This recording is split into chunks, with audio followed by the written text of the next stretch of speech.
Comment devient-on marchand? Comment êtes-vous devenu marchand puis expert? Je pense que devenir marchand, c'est un peu un virus. C'est d'abord de la curiosité, c'est envie d'en savoir plus sur les objets qu'on voit. Donc dans mon cas, ça a commencé très très tôt. Par contre, l'Extrême-Orient, je me suis posé la question jusqu'à ce que j'aille dans le quartier chinois de San Francisco. Je me suis souvenu que j'y étais allée à l'âge de 9 ans et que j'avais été fascinée par ces boutiques un peu bazar remplies d'objets qui venaient d'ailleurs. Et je pense que la passion pour l'Orient vient de là. Et il n'y a personne dans ma famille qui ait eu des attaches particulières avec l'Orient, que ce soit des voyageurs. Donc je pense que ça vient vraiment de cette découverte enfant d'un monde différent. Est-ce que vous vous souvenez du premier objet pour lequel non seulement vous avez eu un coup de foudre, mais qui a un peu initié votre carrière de marchand? Alors là, je vais revenir aussi loin dans mon enfance.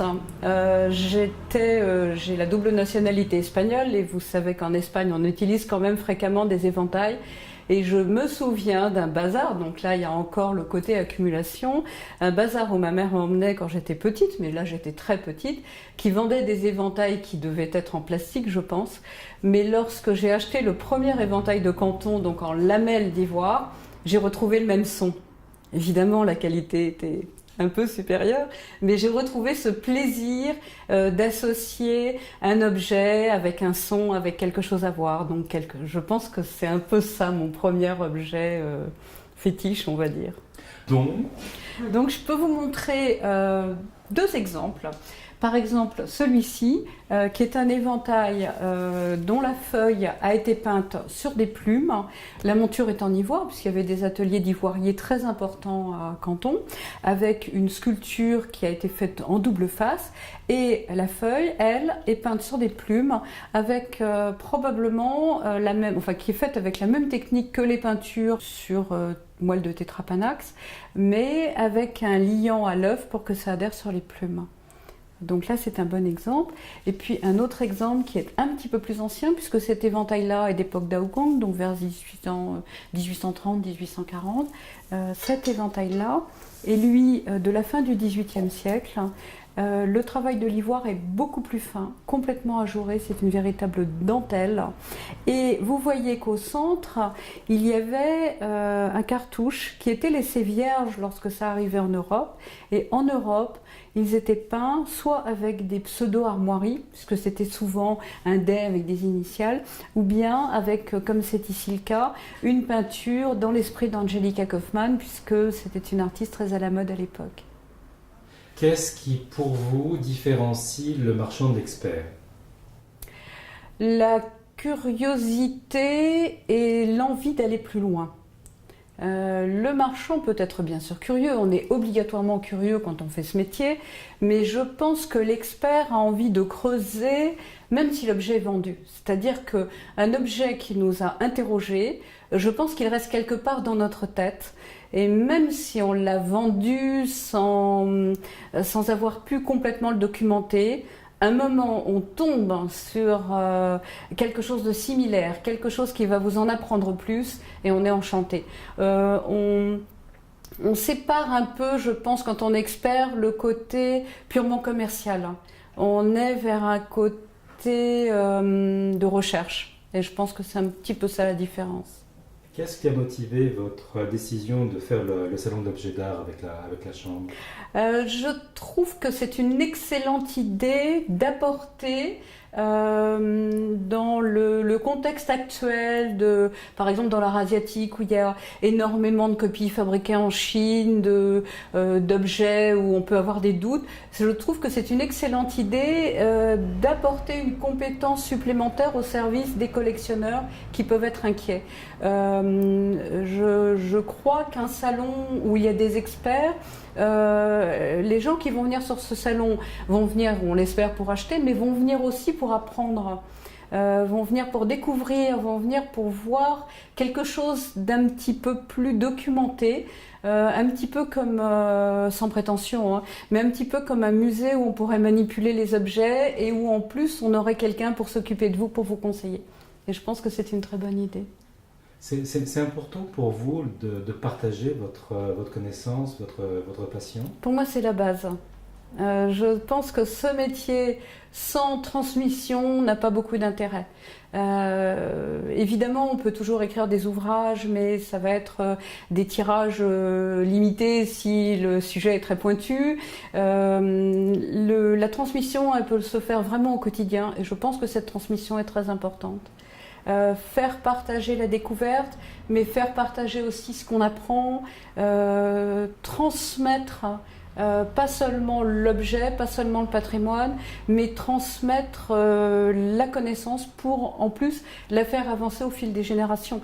Quand j'ai commencé il y a quelques années maintenant, il y avait très peu d'ouvrages. Il y en a de plus en plus. Il y en a de plus en plus dans des tas de langues. Et ça, c'est quand même un grand plaisir. Nous parlions de votre magasin donc, qui est ouvert, qui a pignon sur rue à Paris, et du très grand minimalisme qui y règne. Est-ce que vous pourriez nous dire deux mots de ce choix d'avoir une présentation assez fournie, contrairement on va dire, à ce qu'on peut voir dans d'autres foires ou d'autres domaines comme l'art contemporain, où on est plutôt nucléaire? Alors régulièrement, je me dis j'ai trop d'objets, il faut que je fasse une présentation plus synthétique. Et puis, alors généralement, c'est un grand rangement. Et puis régulièrement aussi, toutes les vitrines se repeuplent. Car j'aime cette accumulation d'objets où on a quelque chose à raconter sur chacun d'eux, parce que c'est une façon de voyager au travers des objets. Évidemment, un objet est mis en valeur lorsqu'il est isolé, lorsqu'il a un bel éclairage sur lui, mais on va perdre l'histoire intéressante qui est attachée à celui qui est juste à côté. Donc je crois que j'ai besoin d'avoir beaucoup de choses à expliquer, beaucoup de choses à raconter sur les objets que je présente. Et c'est pour ça que j'ai tendance à quelquefois en mettre un peu trop. Est-ce que vous pourriez partager avec nous l'histoire, pour vous, la plus exemplaire dans votre histoire de marchande / experte, ou la plus extraordinaire? Alors, c'est pas vraiment une histoire extraordinaire, mais c'est une histoire de l'évolution de la connaissance des objets que j'abordais un peu tout à l'heure avec vous en vous disant qu'il y a de plus en plus de publications. Par exemple, ma spécialité à la CNES, ce sont tous les objets qui ont été fabriqués en Chine pour l'exportation. Alors, on connaît évidemment les porcelaines des compagnies des Indes, mais on oublie qu'il y a beaucoup d'autres objets et que les ateliers principalement cantonais, et puis qui ont ensuite se sont installés aussi à Hong Kong, enfin ce qui est aujourd'hui Hong Kong, fabriquaient des objets très divers. Par exemple, on fabriquait des objets en lac, on fabriquait des objets en nacre, en émail, en étain. Il y avait des tas de fabrications différentes qui sont moins connues, peut-être parce que le goût français a fait que la période d'importation de ces objets a été beaucoup plus courte que dans les pays anglo-saxons. Il y a aux États-Unis un musée où il y a beaucoup de ces objets. Vous allez au Victorian Albert Museum, il y a des vitrines entières, des objets fabriqués à Canton pour l'exportation. En France, on les a un petit peu dénigrés parce que l'art chinois en France, c'était tout ce qui était antérieur au 19e. La Chine d'exportation, qu'on appelait à l'époque Compagnie des Indes, ça commençait à être quelque chose d'un petit peu trop européen. Et le 19e, là, on n'en parle pas, c'était le summum du mauvais goût. Donc, très jeune, je me suis vraiment intéressée à ce 19e siècle, qui a eu des productions très, très spécifiques, comme par exemple tout ce qu'on a appelé la peinture sur papier de riz. Alors, le papier de riz, c'est un matériau qui n'a rien à voir ni avec le papier ni avec le riz, que les Chinois appellent tang sao, et qui est la moelle intérieure d'un arbuste qu'on trouve dans le sud de la Chine, qui s'appelle le Tetrapanax papyrifera. Et le procédé, qui était assez complexe, consistait à couper des morceaux, des branches droites de cet arbuste, à retirer l'écorce, et on avait à l'intérieur, on obtenait une sorte de boudin blanc qui ressemble un peu à du sureau. D'ailleurs, certaines personnes appellent ce matériau de la moelle de sureau. Pas tout à fait vrai, mais ça ressemble. Et avec une lame, on faisait une découpe longitudinale qui permettait de découper découper ce papier, de découper ce support. C'est pour ça qu'il n'y en a jamais de grandes feuilles, c'est toujours des petites feuilles qui étaient peintes et souvent présentées dans des albums comme ici, avec des vues et des histoires sur tout ce qui était le côté folklorique de la Chine de l'époque, enfin tout ce qui allait intéresser les Occidentaux. C'était un peu comme des albums de cartes postales. Le défaut de ce matériau, c'est qu'il est très fragile, donc ces peintures étaient présentées dans des albums pour être transportées, puisqu'un album fermé qui contient 12 peintures était extrêmement léger, donc facile à transporter, mais c'était ensuite destiné à être encadré quand ça arrivait en Europe. C'est pour ça qu'on les présente maintenant encadrés, parce qu'en fin de compte on les protège mieux. Il ne faut pas les mettre dans une lumière extravagante évidemment, mais la peinture est quand même assez résistante, puisque c'était des pigments juste liés avec quelquefois un petit peu d'œuf et puis un petit peu de diluant, mais qui pénétraient à l'intérieur de la fibre végétale, ce qui faisait que les couleurs étaient très veloutées et très intenses. Donc ça c'est vraiment, voilà, on ne savait pas il y a 30 ans, on n'appelait pas ça il y a 30 ans autrement que papier de riz. Et aujourd'hui, voilà, on a fait évoluer un petit peu la connaissance de ces objets. Et ça, ce sont des pièces qui rentrent dans votre spécialité? Complètement. Complètement. En termes d'expertise, comment est-ce que vous les expertisez? Est-ce qu'il y a des vrais, des faux? Le faux n'existe pas encore. La technique est tellement complexe qu'il n'y a pas encore de faux. Les prix montent, donc, comme dans tout ce qui prend de la valeur, les faux vont sans doute arriver. La technique est longue, complexe, je pense qu'on les reconnaîtra assez facilement, parce que dans beaucoup de faux en matière de peinture, il y a automatiquement un style qui est différent. On voit ça par exemple dans les peintures des porcelaines. Quelquefois la pâte peut prêter à confusion, quelquefois la construction peut prêter à confusion, mais les visages prennent une empreinte qu'on reconnaît. Donc je pense qu'on arrivera à reconnaître. Maintenant, la datation, l'expertise de ces peintures se fait beaucoup en comparaison. Les exportations chinoises, en fin de compte, ont toutes souffert un peu du même défaut. C'est-à-dire qu'au début, c'était très soigné, et au fur et à mesure que la demande augmente, la fabrication a été de plus en plus rapide. Donc de plus en plus rapide et de moins en moins bonne qualité. Donc c'est un petit peu là qu'on arrive à les dater chronologiquement. Donc c'est un petit peu à force d'en voir. Ensuite, il y a des sujets qu'on va rencontrer dans des plus anciens, qu'on ne rencontrera plus après, donc des sujets plus rares que d'autres. Donc c'est un petit peu comme ça aussi qu'on les évolue. On sait que les premiers exemples sont arrivés dans les collections européennes, les premiers exemples datés sont arrivés vers 1808. Ce sont des collections qui sont en Allemagne, et je crois que certaines sont arrivées aussi à la cour d'Espagne à peu près vers 1820. Donc c'est comme ça qu'on peut connaître un peu les premiers exemples, et puis les dernières très tardives vers 1900 sont reconnaissables parce qu'elles deviennent plus petites, elles deviennent très sommaires, donc c'est assez facile de faire la différence. Est-ce qu'il y a un ou deux autres objets que vous aimeriez nous montrer qui illustrent votre spécialité?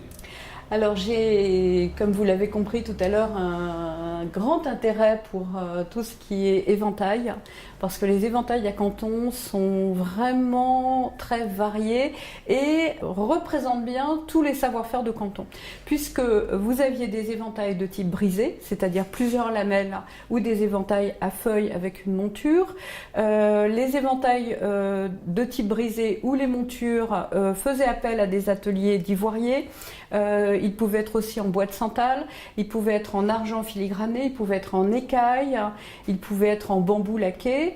Quand on parle de bambou laqué, évidemment, on pense à tous ces objets noirs avec des décors or dont l'impératrice Eugénie était tellement friande qu'on pense que tout ça a été fait à l'époque de Napoléon III, alors qu'en fait, la fabrication des objets laqués noirs et or remonte au XVIIIe siècle, à la fin du XVIIIe siècle en Chine. Vous aviez, par exemple, celui-là est un éventail en bambou laqué avec des couleurs très originales. Quand on parle des feuilles, vous aviez des feuilles en soie, en soie brodée, en soie peinte, mais quelquefois des feuilles en plumes peintes, des choses qu'on n'avait pas vues en Europe avant, parce que les plumes peintes n'étaient pas vraiment un matériau très utilisé en Europe. Donc là, c'est quelque chose qui me plaît. Et puis quelquefois, il y a des objets aussi qui me parlent, qui sont des objets sur lesquels il y a un petit mystère. Par exemple, je peux vous montrer cette petite coupe, donc, qui est une petite coupe en émail du XVIIIe. Donc l'émail a été introduit à la cour de Chine par les jésuites, qui ont importé une technique donc complètement européenne. Et puis ça a eu beaucoup de succès, donc il y a eu des tas d'objets fabriqués à la fois dans les ateliers de Pékin, mais aussi des objets fabriqués à Canton pour l'exportation. Et là, on est dans un sujet très européen, puisqu'on a un Européen, mais qui est à côté d'un petit pouti plutôt à moitié nu, mais sur une kirine. Or, la kirine, c'est un animal mythique chinois sur lequel on représente plutôt une divinité bouddhiste. Donc, que fait ce personnage européen sur un personnage bouddhiste? Et puis là, il y a une grande tour à côté où on a l'impression d'avoir un château d'eau, ce qui est complètement improbable au XVIIIe siècle. Et donc, voilà, ces objets-là m'intéressent. Qu'est-ce que ça représente? Pourquoi on a fait cette représentation-là? Et à quelle gravure ça fait probablement référence. Parce que tous ces objets à décor européen, très souvent, avaient comme origine une gravure européenne qu'on a parfois du mal à retrouver. J'ai le cas avec un plat qui est là, qui est un plat autour de 1700, avec une fontaine à l'italienne, et en fait on a retrouvé la gravure, qui est une gravure assez rare hollandaise, qui date de la fin du XVIIIe. Donc quelquefois on met du temps à retrouver les gravures originales. Alors, je ne me sens jamais propriétaire des objets. Pour moi, les objets circulent. Du moment que j'ai pu le posséder un certain temps, l'apprécier, faire des recherches dessus, que l'objet reparte, je vais passer à autre chose. C'est plus le côté curieux qui va primer. Ça ne me sert à rien d'entasser dans une vitrine. Au contraire, je préfère qu'il part. Je ne sais pas comment le dire. Je préfère qu'il reparte dans une autre vie, vers des gens qui vont aussi l'apprécier. Des objets qui viennent d'Asie, en plus, ont voyagé. Là, il repart dans des voyages. On n'est pas propriétaire des objets.